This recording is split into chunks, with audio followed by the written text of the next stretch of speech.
Ukraine में हाल ही में बहुत ही बड़ा अटैक किया है रसिया में। उन्होंने ड्रोन की सहायता से रसिया के जो न्यूक्लियर बॉम्बर है उस पर हमला किया है और उनको इस तरीके से डिस्ट्रॉय किया है कि वापस उसको रिपेयर भी नहीं किया जा सकता। रसिया के बिलियंस ऑफ डॉलर वो उन्होंने बर्बाद कर दिए हैं।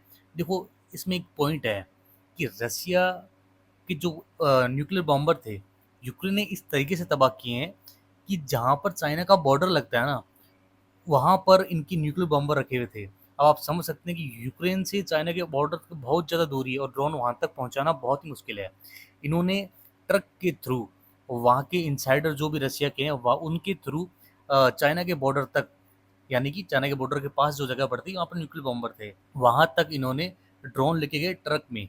और उसके बाद उन्होंने वो ड्रोन्स निकाल के ट्रक में से बाद में उसके जो एयरबेस हैं और वहाँ पर न्यूक्लियर बॉम्बर पर हमला किया गया है। अब इसमें एक पॉइंट निकल के सामने आता है कि बिना यूएसए के सपोर्ट के ये प्रॉपर जो एग्जैक्ट लोकेशंस पता कर पाना संभव ही नहीं है। यूएसए ने ये चीज़ ज़रूर ज़रूर बताई होगी, क्योंकि उनके जो एयरबेस हैं सैटेलाइट के माध्यम से ही पता लगाया गया है कि ये एयरबेस कहाँ पर है, और वहाँ पर प्रॉपर इमेजिंग करके इन्होंने ड्रोन से प्रॉपर वीडियो किया है।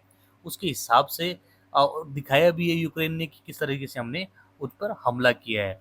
और बहुत ही एक कह सकते हैं कि रसिया के बिलियंस ऑफ डॉलर खराब हो चुके हैं, और ये भी क्रिटिसाइज जनता कर रही है कि किस तरीके से आप एक छोटे से देश को संभाल नहीं पा रहे। यूक्रेन अभी तक इसी वजह से टिका हुआ है क्योंकि उनको कोई ना कोई बैक सपोर्ट मिलता है, वेपन्स का, ड्रोन का, और कह सकते हैं हथियारों का भी काफ़ी कुछ एक मजबूत तरीके से इनका सहयोग कर रहा है कोई ना कोई देश। और वो आपको पता है कि किस तरीके से यूएस से सपोर्ट कर ही रहा है।